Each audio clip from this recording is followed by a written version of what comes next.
بسم اللہ الرحمن الرحیم باب صوم المسافر۔ یہاں سے حضرت مصنف رحمۃ اللہ علیہ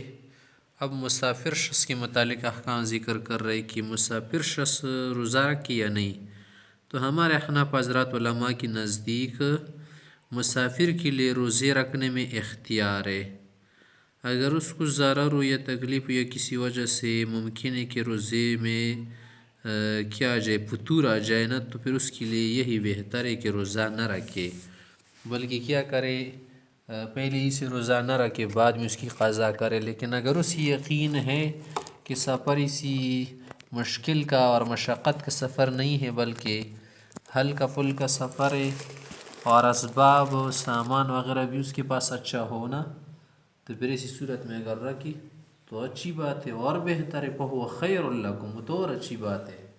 الفصل الاول عن عائشہ رضی اللہ تعالی عنہ قالت، عائشہ صاحبہ روایت کرتی ہے، ان حمزہ بن عمر الاسلمی رضی اللہ عنہ قال للنبی صلی اللہ علیہ وسلم اصوم فی السفر۔ یہ حمزہ بن عمر سے تھے نا، اس نے پیغمبر سے کہا کہ میں سفر میں بھی روزہ رکھتا ہوں، وکان کثیر الصیام، اور یاد میں بہت روزے رکھتا تھا۔ فقال، پیغمبر نے فرمایا، ان شئت فصم، اگر ہو سکتا ہے آپ سے رکھ لو، ان شئت فافطر، اگر نہیں رکھنا چاہے تو افطار کر لے، متفق علیہ۔ وعن ابی سعید الخدری رضی اللہ عنہ قال، سے آپ کہتے ہیں،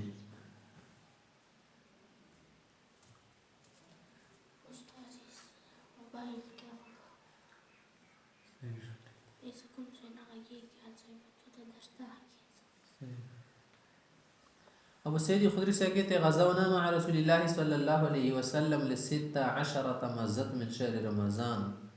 کہ ہم رسول اللہ صلی اللہ علیہ وسلم کے ساتھ غزوے میں تھے اور رمضان کے 16 دن گزرے تھے، لست عشرۃ مزت یعنی گزرے تھے من شہر رمضان، فمن من صام، کوئی روزہ رکھ چکا تو ومن من افطر، کوئی نہیں رکھا، کسی نے نہیں رکھا تھا، فلم یعب الصائم علی المفطر ولا المفطر علی الصائم،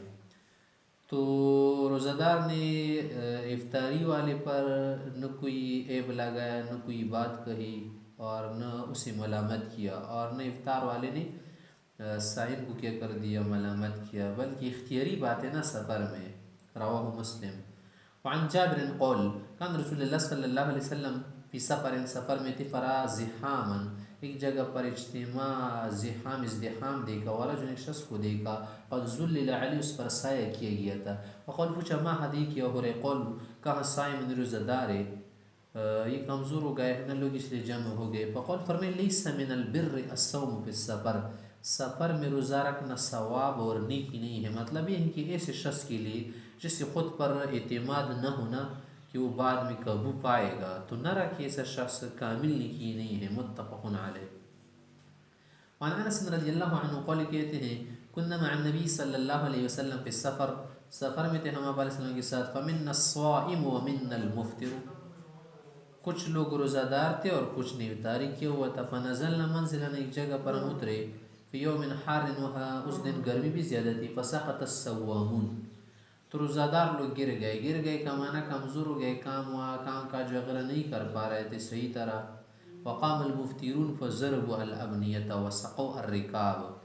اور جن لوگوں نے افطاری کیا تھا انہوں نے خیمے لگائے، جگہ بنائی سب کے لیے، اور سواریوں کو بھی پانی دیا، سیراب کیا، فقال رسول اللہ صلی اللہ علیہ وسلم، آپ علیہ السلام نے فرمایا، ذهب المفطرون اليوم بالاجر،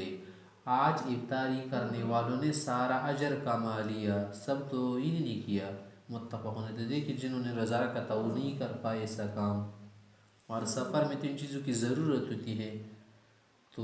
پہلے ہی سے اندازہ کر لینا کہ میرے لیے کام کرنے ہوں گے تو کیا وہ کر پائے گا یا نہیں، اسی لیے تو جمعے کے دن روزہ نہ رکھیے کہ اس دن کیا ہے، عبادت زیادہ کرنی ہوتی ہے، ممکن ہے نہ کر پائے۔ وعن ابن عباس رضی اللہ عنہ قول، خرج رسول اللہ صلی اللہ علیہ وسلم من المدینہ الی مکہ، ابن عباس سے کہتے ہیں، پیغمبر علیہ الصلوۃ والسلام عام الفتح 8 ہجری میں مدینے سے مکی کی طرف نکلے، روزہ رکھا، حتی بلغ عسپان، جب عسپان جگہ پر پہنچ گئے، مدینہ کی قریب ایک جگہ، ثم دعا بماء، کہا کہ میرے لیے پانی لاؤ، فرفعوا الی یدہ، ہاتھ کی طرف اٹھایا تاکہ لوگ بھی دیکھ لے کہ دیکھیے رسول اللہ علیہ السلام افطار کر رہے، لیرہ الناس، تاکہ لوگ دیکھیں، فافطر، افطار کیا، حتی قدم مکہ، جب مکہ وعدہ، لیکن پھر رمضان میں ہوتا تھا، فکان ابن عباس یقول، ابن عباس سے پھر کہتے تھے کہ صوم رسول اللہ صلی اللہ علیہ وسلم و افطر، کہ سفر کی حالت میں پیغمبر صلی اللہ علیہ وسلم نے روزی بھی رکھے ہے اور نہ بھی رکھے ہیں، تو اختیار کی بات ہے۔ فمن شاء صام، اگر کسی کو قدرت تو رکھ سکتے تو رکھ لے، ومن شاء افطر، کوئی افطار کرنا چاہتے تو افطار ہی کر لے، بعد میں قضا کر لے۔ متفق علیہ، وفی روایت لمسلم عن جابر انه شرب بعد العصر۔ الفصل الثانی، دوسری فصل ہے۔ عن انس بن مالک الکعبی، قولی صاحب کہتے ہیں قول رسول اللہ صلی اللہ علیہ وسلم، آپ صلی اللہ علیہ وسلم نے فرمایا کہ ان اللہ وضع عن المسافر شطر الصلاة والصوم عن المسافر، کہ اللہ تعالیٰ نے مسافر شخص سے آدھی نماز معاف کی ہے اور روزہ بھی اس سے معاف کیا ہے، معنی کہ اختیار دیا ہے۔ وعن المرضع والحبلى، اسی طرح سے دودھ پلانی عورت کہ اس کی بچے کے اگر کیا ہو اندیشہ ہو کمزور ہونے کا، بیمار ہونے کا، تو ان دنوں روزانہ رکھی، اس طرح سے حاملہ ہو۔ رواہ ابو داؤد ترمذی والنسائی وابن ماجہ۔ وعن سلمۃ بن المحبق، محبق بھی پڑھ سکتے زیر کے ساتھ، قولی کہتے ہیں قول رسول اللہ صلی اللہ علیہ وسلم، من کان له حمولۃ، اگر کسی کی سواری ہونا، تأوی الی شبع، کہ اسی جگہ پر پہنچ سکتی ہو کہ جہاں پر گھاس واس کھانے پینے کا بندوبست ہو سکے، فلیصم رمضان حیث ادرکہ، پھر تو کیا رکھے رمضان کا روزہ رکھے جہاں بھی اسے کیا ہو رمضان کا مہینہ پیش ہو۔ رواہ ابو داود۔ الفصل الثالث، عن جابر، حضرت جابر سے کہتے ہیں ان رسول اللہ صلی اللہ علیہ وسلم خرج عام الفتح، 8 ہجری فتح مکی کے موقع پر نکلے تھے، الی مکہ فی رمضان فصام حتی بلغ قراء الغمیم، قراء الغمیم پر پہنچی ہوئی ایک قریب جگہ مکہ مدینہ کے درمیان ہے نا، عثمان سے ذرا قریب ہے۔ فصام الناس، لوگوں نے روزہ رکھا، ثم بدا بقدح من ماء، پھر کہا کہ ایک کٹوری میرے لیے پانی لاؤ، فرفعه حتی نظر الناس الیہ، لوگوں کے سامنے اٹھا کر پیا تاکہ ان کو اندازہ ہو جائے۔ ثم شرب، فقیل له بعد ذلك، بعد میں اس سے کسی نے کہا کہ ان بعض الناس قد صام، کہ کچھ لوگ تبھی بھی روزہ برقرار رکھ چکے ہیں، یعنی افطاری نہیں کر رہے۔ فقال فلسطین، فرمائے اولئک العصاة، اولئک العصاة، نافرمانی کر رہے، اور مسلم۔ نافرمانی کرنے کا یہ مطلب نہیں کہ وہ لوگ کیا کر رہے سفر میں روزہ رکھنا ممنوع ہے، مطلب یہ جب میں نہیں پیا نا، جب پیا تو اب ان کو کیا بات اس میں، تو اللہ کی رخصت قبول کرے نا، جیسے کہ عزائم پر عمل کرنا بہتر ہے نا، اچھی بات، اسی طرح اللہ تعالیٰ یہ بھی پسند کرتا ہے کہ رخصتوں پر عمل کیا جائے، تو یہ تشدید کے لیے اور تغلیظ کے لیے الفاظ کہتے ہیں کہ اولئک العصاة اولئک العصاة۔ رواہ مسلم۔ عن عبد الرحمن بن عوف رضی اللہ عنہ قال قول رسول اللہ صلی اللہ علیہ وسلم، صائم رمضان فی السفر، کہ سفر میں رمضان کے روزے رکھنے والا شخص سے کالمفطر فی الحضر، جیسے حضر میں روزہ نہ رکھ رہا ہو۔ یہ جو تشبیہ ہے نا، کامل تشبیہ نہیں ہے کہ بالکل اسی طرح ہے۔ رواہ ابن ماجہ، مطلب کیا ہے، یہاں پر مبالغہ کر رہے ہیں اس سے کہ سفر میں روزہ نہ رکھے، اور یہ معمولی صورت پر جب آدمی کو قدرت نہ ہو، ضرر لاحق ہونے کا، اور اس طرح سے اگر رکھے گا تو صحیح طرح عمل نہیں کر پائے گا، جو ضروریات ہیں نا وہ بھی ضائع کرے گا، تو اس صورت میں کیا رکھے، نہ رکھے روزہ، بعد میں رکھے۔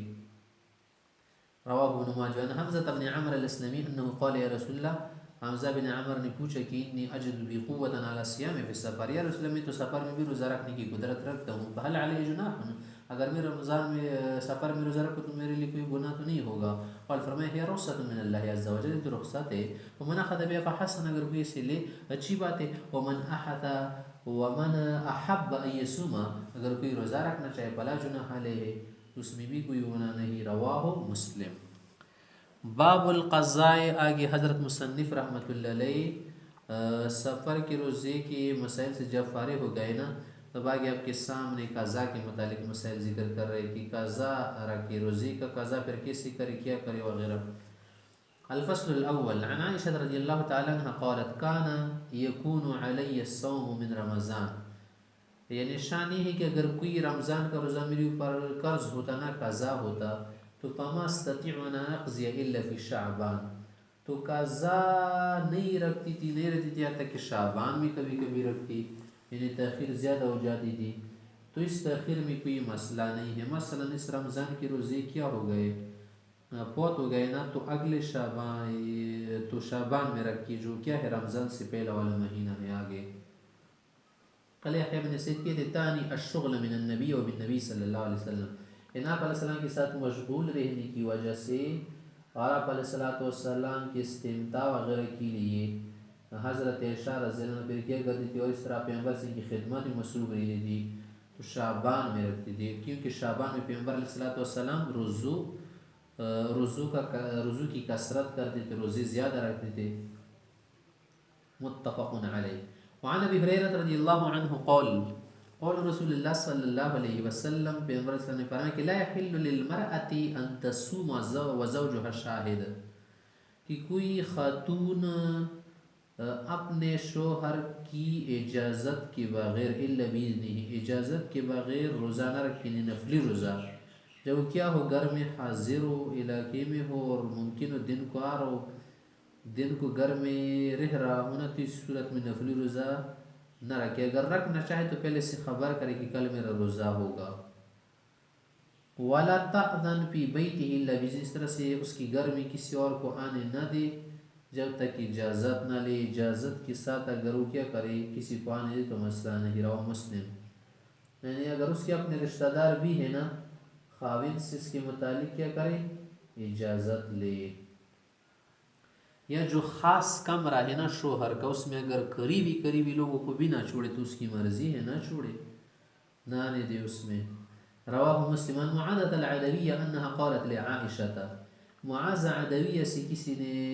معاذ عدویہ جو ہے نا اس نے عائشہ بی بی سے پوچھا کہ ما بال الحائض، حائضو عورتوں کا یہ کیا ایسے مسئلہ ہے کہ تقضی الصوم، روزو کی قضا کرتی ہیں، ولا تقضی الصلاۃ، نماز کی قضا نہیں کرتی، نماز نہیں لٹاتی. قالت تو حضرت عائشہ بی بی نے فرمایا اسی، قالت عائشہ تو کان یصیبنا ذالک، یہ ماہواری ہمیں بھی ہوتی تھی، فنؤمر بقضاء الصوم، پاکستان کی طرف سے ہمیں روزے کی قضا کا حکم ہوتا تھا، کیونکہ نادر ہوتا ہے نا روزہ تو کبھی ہوتا ہے سال میں ایک مرتبہ. ولا نؤمر بقضاء الصلاۃ، اور نمازوں کی قضا کا حکم نہیں دیا جاتا کیونکہ نماز کثرت کی حد میں داخل ہو جاتی ہے. رواہ مسلم. وعن عائشة رضی اللہ تعالی عنہ قالت قول رسول اللہ صلی اللہ علیہ وسلم من مات وعلیہ صوم، اگر کوئی مر گیا اور اس پر روزہ تھا تو صام عنہ ولیہ، ولی اس کی طرف سے رکھے. متفق علیہ. ولی اس کی طرف سے رکھے کا کیا معنی ہے؟ یعنی تدارک بالاطعام کرے، کانا اگر اس کی طرف سے کھلائے، فدیہ وغیرہ ادا کرے، یہ مطلب ہے. یہ مطلب نہیں کہ اس کی طرف سے روزہ رکھے. بدنی عبادت میں ہمارے نزدیک نیابت نہیں چلتی، نیابت نہیں ہو سکتی. نفلی وغیرہ روزہ رکھ کے ثواب کے طور پر کہ سال ثواب کرے تو یہ کر سکتے ہیں. الفصل الثاني عن نافع عن ابن عمر عن النبي صلی اللہ علیہ وسلم قال من مات وعلیہ صیام شهر رمضان، کوئی مر گیا اس پر رمضان کے روزے ہو تو فلیطعم عنه مکان کل یوم مسکین، تو ہر روزے کے بدلے میں کیا کرے صبح شام مسکین کو کھانا کھلائے جو اس کا ولی ہو. رواہ الترمذی وقال والصحيح انه موقوف على ابن عمر. الفصل الثالث عن مالك بلغ ان ابن عمر كان يسأل، ابن عمر سے اسی کوئی مسئلہ پوچھ رہے تھے کہ حل یصوم احدنا احد، کیا کوئی کسی کی طرف سے روزہ رکھ سکتا ہے، ویصلی احدنا احد، کوئی نماز کسی کی طرف سے پڑھنا چاہے. فقال فرمایا کہ نہیں، لا یصوم احد عن احد ولا یصلی احد عن احد، کہ کوئی کسی کی طرف سے نہ نماز پڑھ سکتے نہ روزہ رکھ سکتے. یہ بدنی عبادت ہے. جمہور کی دلیل ہے کہ بدنی عبادات میں نیابت نہیں ہوتی. رواہ فی المعطا.